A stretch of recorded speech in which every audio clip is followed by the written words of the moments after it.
to the federal workers is impacting all of our sectors and certainly public education as well. The federal workers' fight is our fight too. And our fight is everyone's fight because unions and public education are foundational to our democracy. And so we are here to say hands off our schools, hands off our unions, and hands off our communities.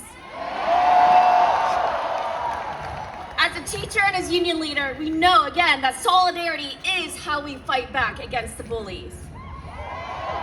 Now, AFG's fight, AFG and our federal workers, their fight is literally our fight because close to half of the federal workers, the Department of Education, have been illegally fired already.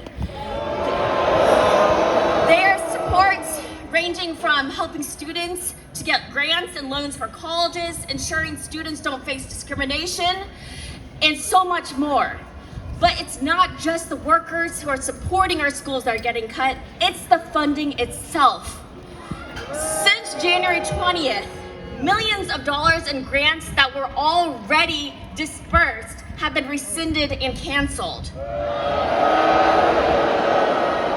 This is funding for tutoring, for literacy, for before and after school programs, for fixing dilapidated, underfunded school buildings, putting in HVAC, for example, in Springfield, where we need to improve the air quality in our schools, and building a school-based health center in New Bedford. With the executive order also dismantling the Department of Education, there is so much more at risk. But we were proud to be part of the first lawsuit to sue to stop the dismantling of the Department of Education. And we will use all of our tools, whether in the courthouse or on the streets, to fight back. But the blows keep coming. Just 2 days ago, the White House said that they would cut Title I funding. That's funding for low-income students. If states didn't comply with diversity, equity, inclusion. This is not just about race and gender. This is also about protecting students with disabilities, making sure there are wheelchair ramps. That's what's at stake here. And the Supreme Court yesterday, in a 5-4 decision, upheld the federal government's authority to stop grants to help fill teacher shortages and through teacher pipelines.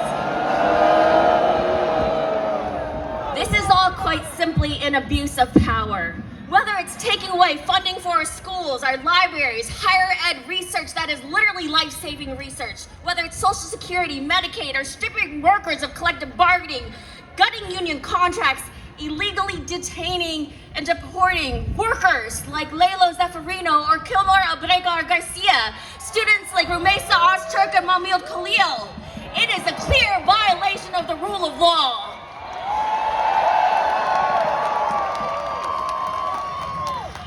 Now this is all a part of the playbook to replace democracy with autocracy. The government is supposed to help everyone have a better life, not just the few at the expense of all, or of many. And the abuse of power is hurting the most vulnerable, including our children and those who have the least.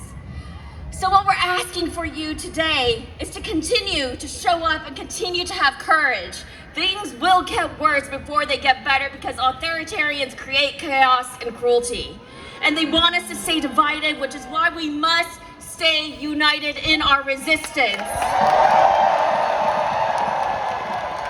In my classroom, I had a poster that read, "If not us, then who? If not now, then when?"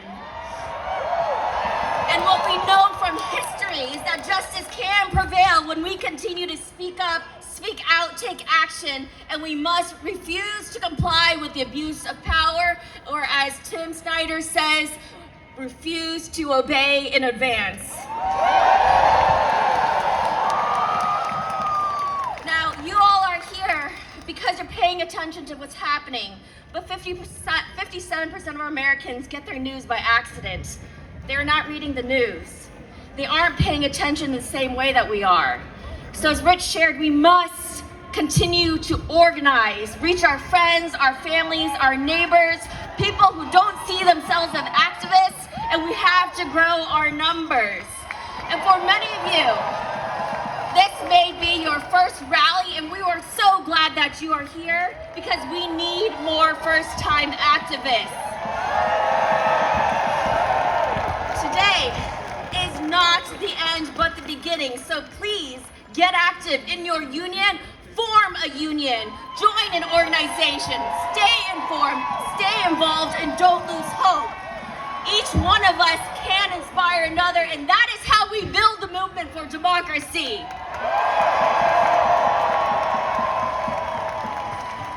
And so I'll end with this. This is what democracy looks like. This is what we need to protect. So when I say, show me what democracy looks like, you say, this is what democracy looks like. Show